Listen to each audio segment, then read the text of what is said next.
ఒక్కొక్కడు బల్పెక్కి కొట్టుకున్నా ఏమో కానీ హిందువుల్ని టార్గెట్ చేస్తున్నారు తెలుసా. క్లియర్ కట్ గా అర్థమవుతాను.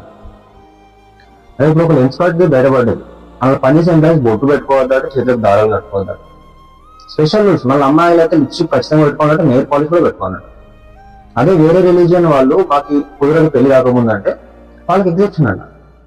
ఎందుకు? హిందువుల కోరలు, వేరే మతస్థులకు ఒకరు, ఇటువంటివి చాలా ఉన్నాయి. బొట్టు పెట్టుకోవద్దు, చేతులు దారం కట్టుకోవద్దు అని చాలా కంపెనీలలో ఉన్నాయి ఇటువంటి రూల్స్. అవి బయటకు ఎప్పుడు వస్తున్నాయి ఒక్కొక్కటి ఈ లెన్స్ కార్డ్ ఇష్యూ బయటపడ్డ తర్వాత.